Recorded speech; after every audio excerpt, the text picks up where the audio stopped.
안녕하세요. 짠맛의 힘의 저자 김은숙입니다. 겨울에 건조해져서 물 많이 마셔라. 수분 공급을 계속 해줘야 된다. 그런 얘기들 아주 많이 듣고 있는데요. 특히 감기, 독감, 폐렴 이런 것도 유행하고 건선이나 피부 건조, 아토피 때문에 겨울에 이제 힘든 분들도 많으신데 그러면은 수분을 섭취를 하긴 해야 될 것 같은데 문제는 물만 먹어서는 오히려 탈수가 더 일어날 수 있다는 게 문제입니다. 억지로 물을 마셔 보려고 해도 넘어가질 않죠. 목구멍이 열리지가 않습니다. 물 마시는 게 고역인 그런 일이 생깁니다. 그래서 오늘은 물과 소금의 관계, 물의 배후에서 물을 품고 조절하게 하는 소금이 있는데 음식은 저염식하거나 무염식 하시면서 물은 많이 먹으려고 애를 쓴다? 현실적으로 불가능한 일일 뿐만 아니라 억지로 그렇게 했을 때 오히려 더 건강이 깨질 수 있습니다. 오늘 물과 소금의 관계 말씀을 드리도록 하겠습니다. 물 많이 마실수록 건강에 좋다? 짠맛의 힘에 있는 부분 제가 조금 읽어드리면서 얘기 이어나가겠습니다.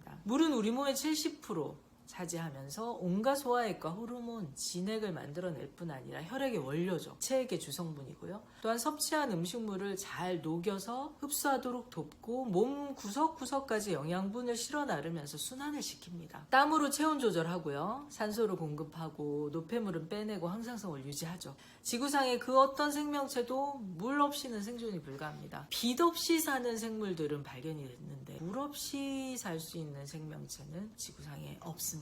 집에 어떤 벌레라든지 특히 바퀴벌레 이런 경우도 습기가 있는 곳, 작은 물기라도 있으면 어디든지 곰팡이, 세균, 박테리아, 바이러스 그 어떤 것도 다 생길 수가 있는 거죠. 그 어떤 생명체도 이 물 없이는 생존 자체가 불가합니다. 물 중요성은 아무리 강조해도 지나침이 없고 이미 다들 알고 계실 텐데요. 건강하려면 물 많이 마셔라 이런 얘기는 많이 들어보셔서 너무 잘 알고 계실 텐데 그런데 이렇게 중요한 물이지만 물만 많이 마시면 위험해집니다. 억지로 마시려고 해도 목구멍으로 넘어가지가 않습니다. 소변만 몸이 수분을 품을 수가 없는 거죠. 이런 경우 많이 해보셨을 거예요. 몸 너무 건조한 것 같고 물 많이 마시면 피부에도 좋고 면역에도 좋다고 해서 억지로 물을 마셔보지만 사실은 잘 넘어가지 않고 또 억지로 먹었다고 해도 그날은 화장실 가서 소변 보기 바쁜 거죠. 결국 다 빼내게 됩니다. 우리 몸은 체액의 염도가 일정해야지 전해질이 제 역할을 하고 항상성을 유지할 수가 있는데요. 필요 이상으로 몸속에 물이 들어오면 이 체액의 농도를 묽게 만들기 때문에 제 역할을 할 수 없습니다. 그래서 우리 몸은 물을 보유할 수 없을 때 살살한다든지 구토, 땀, 소변 이런 걸 통해서 밖으로 다 빼냅니다. 그래서 겨우 물 마셨다고 해도 그 이상으로 사실은 빠져나가는 거죠. 소금과 물은 뗄래야 뗄 수 없는 관계다. 물을 많이 마실수록 좋다는 것이 건강상식처럼 알려져 있습니다.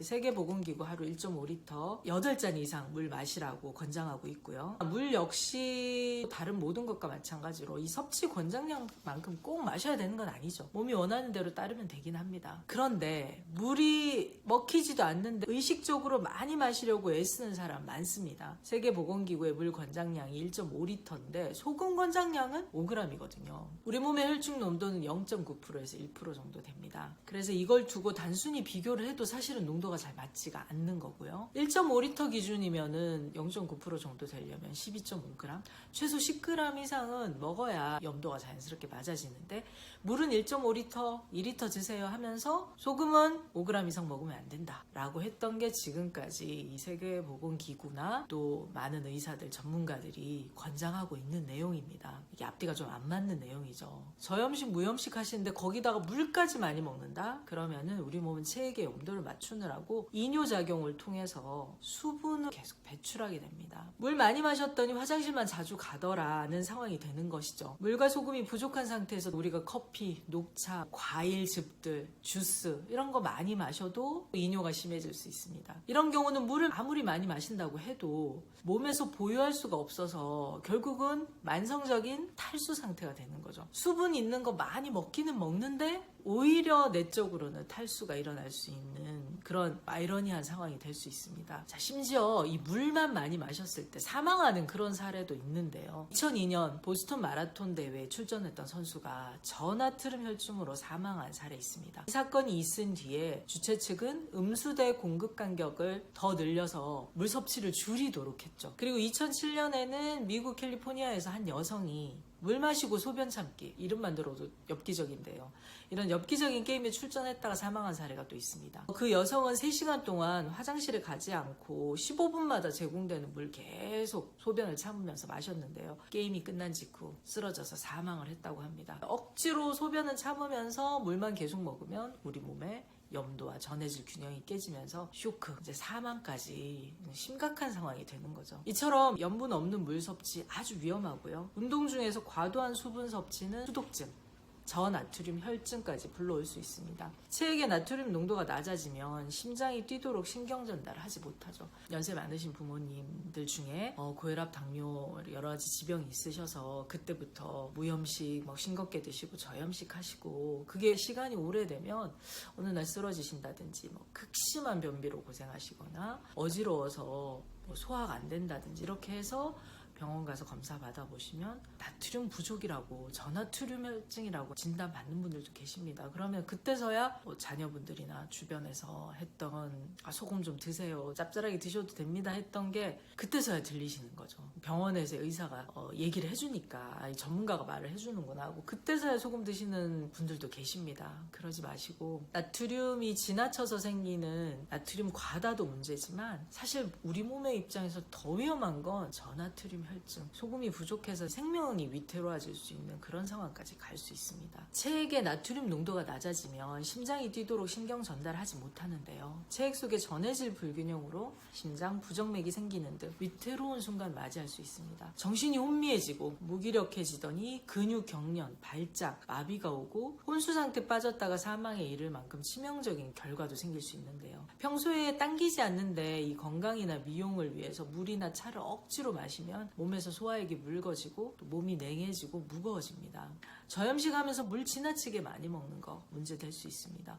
물과 소금은 서로 떼놓고 생각할 수가 없는 거죠. 물의 균형이 맞아야지 제 역할을 할 수 있습니다. 건조한 환절기나 건조한 겨울이나 가을 이런 계절이 되면 기침, 가래 이런 것 때문에 고생 많이 하시잖아요. 건강 상식으로 물 많이 마셔라 해가지고 이제 물을 계속 드시기는 하는데 그래가지고는 이 가래가 쉽게 삭질 않습니다. 물을 먹으면 우리 몸에 이 끈끈한 점액도 묽게 만들고 체액의 끈적한 거 농도도 조절하고 많은 장점이 있지만 문제는 그렇게 들어온 물이 몸에서 염분이 부족하고 전해질 균형이 안 맞는 상태에서는 그냥 빠져나가는 거죠. 결국은 먹는 순간은 괜찮은 것 같은데 수분이 부족하고 또 건조해지고 악순환이 반복될 수밖에 없습니다. 그래서 가래 있으시고 기침나고 또 피부 건조해서 가려운 이런 겨울철에 수분 부족해서 생기는 문제들이 있으실 때 물만 드시지 마시고 소금 좀 타서 소금물을 드시거나 짠지, 김치, 된장국, 동치미 염분이 충분히 들어가 있는 것들 반찬으로 잘 챙겨 드시고 그리고 물을 드실 때는 소금 약간 타서 간간하게 0.9%에서 2% 정도 간간하게 해서 드시면 훨씬 더 잘 먹히고요. 또 부족하다 싶으면 소금 양을 좀 더 늘리시면 화장실 가는 횟수도 훨씬 줄어듭니다. 소금과 물의 균형을 맞춰라. 소금을 충분히 먹어야지 물이 자연스럽게 당기고요. 인체도 수분을 보유할 수 있는 상태가 됩니다. 염분이 부족한 사람은 온종일 물 당기지도 않고 과일도 먹히지 않거든요. 특히 몸이 좀 냉하고 몸에 염분도 부족한 분들은 과일이 별로 안 먹힙니다. 그리고 몸도 너무 차기 때문에 그게 다 수분으로 느껴져서 그런 것들 별로 먹히지가 않는 거죠. 최소한의 체액과 혈액을 가지고 그것에 최적화하기 위해서 에너지를 아끼다 보면 물과 소금이 베이스가 된 이 혈액, 체액량과 혈액량이 충분해야지 적당한 에너지를 쓸 수 있고 에너지를 높일 수가 있는데 이 수분이 부족하면 결국 혈액량도 부족하고 체액도 부족해집니다. 그러면 저전력 모드로 갈 수밖에 없는 거죠. 최소한의 에너지를 가지고 최소한의 양을 가지고 거의 생존만 하고 있는 상황이 되거든요. 그 이상의 생존 이상의 어떤 목표와 꿈과 일과 공부와 이런 것들을 도전하기에는 몸이 따라가 주질 않습니다. 힘이 안 나오는 거죠. 생산적인 활동에 에너지를 쓰지 못하기 때문에 무기력해지거나 우울해진다든지 짜증이 잘 난다든지 매사에 방어적이고 소극적이 되고 부정적으로 바뀌고 이런 일들이 생기면서 심리적인 변화까지 생길 수가 있습니다. 최소한의 체액과 혈액을 가지고 그것에 최적화하기 위해서 에너지를 아끼다 보면 일, 공부 등 생산적인 활동에 몸을 쓰지 못하는 거죠. 그래서 방어적이고 소극적인 상태가 되고 몸이 늘 무겁고 무력해질 수밖에 없습니다. 염분 섭취가 부족해서 물 거의 마시지 않던 사람이 소금을 먹게 되면 자연스럽게 물도 찾게 되고요. 거들떠보지 않던 과일도 먹게 되고 차나 음료도 자연스럽게 마시게 됩니다. 그러면서 이 말라있던 입안에 침도 생기고 땀이 나고 소화도 잘 되고 안구 건조도 덜해지고 피부가 좋아지는 등 이 수분 부족으로 생겼던 많은 문제들, 가래라든지 기침이라든지 또 피부 가려움증이라든지 탈모, 생리불순, 전립선 문제 이런 여러 가지 문제들이 해결이 되는 거죠. 물은 생명의 근원으로 정말 중요하지만 소금 없이 물만 마시면 위험합니다. 그럼에도 물과 과일은 많이 먹어라 하면서 소금은 적게 먹으라고들 하죠. 운동할 때나 외출할 때 소금물 타서 나가시는 것도 좋고 소금을 챙겨놨다가 물이나 음료 같은 거 같이 드시는 것도 좋고요. 한 300ml 기준이면 한 스푼 정도, 그럼 한 1% 정도 됩니다. 티스푼 기준으로. 특히 겨울 같은 경우는 따뜻한 보온병이나 이런 거 활용하셔서 따뜻하게 국물처럼 차처럼 이렇게 소금 차로 드시면 훨씬 좋습니다. 농도는 사실 본인한테 맞춰서 조절하시면 되거든요. 개인의 상태에 따라 다르고 드시는 약물이라든지 식사하는 거 이런 거에 따라 다르기 때문에 농도는 1% 정도를 기준으로 하지만 그보다 더 짭짤하게 하셔도 되고 조금 더 싱겁게 하셔도 괜찮습니다. 근데 또 너무 싱겁게 하시면 염도가 안 맞기 때문에 소금물을 먹긴 하는데 소변을 또 자주 보러 가는 일이 생기기 때문에 적절한 염도는 찾으시면 좋겠고요. 농도는 자신에게 맞춰 조절하시고 이온 음료 등에 소금 타서 마시는 것도 괜찮은 방법입니다. 먹는 양은 그날의 날씨나 운동량, 활동량, 체질에 따라 개인별로 차이가 있기 때문에 스스로 적당량을 찾으시면 좋고요. 또 물과 소금이 혈액순환을 시키는데 도움을 주고 에너지를 만드는 기본은 되지만 기본적인 다른 영양분이 부족하다면 어떻게 될까요? 물과 소금이 아무리 중요하다고 해도 기본적인 영양 섭취가 안 된 상태면 이 영양 불균형 생길 수밖에 없습니다. 균형이 깨질 수밖에 없습니다. 물과 소금으로 혈액량 늘어나거나 혈액이 묽어지고 맑아질 수는 있지만 다른 영양분들이 안 들어온다면 체액이 또 적정한 농도를 유지하지 못해서 이 장기가 운동을 멈추다든지 균형이 깨질 수가 있는 거죠. 근데 다른 영양분은 음식물 통해서 충분히 얻을 수 있습니다. 그 중에서 제일 중요한 것이 가장 모든 식사의 기본이라고 할 수 있는 곡식인데요. 곡기를 잘 챙기면서 다른 반찬들도 입맛에 맞게 잘 챙겨 드시고 그와 함께 물과 소금을 잘 챙겨주시면 내가 먹은 것이 잘 분해되고 용해되고 잘 소화되고 쪼개지면서 이동을 하게 되고 소화 흡수, 분열, 분해까지 돼서 피가 되고 살이 되는데 도움이 됩니다. 건조해지는 이 계절에 특히 물만 드시지 말고 소금 꼭 챙겨서 드시라는 거 다시 한번 강조를 드립니다. 지금까지 짠맛의 힘의 저자 김은숙이었습니다. 고맙습니다.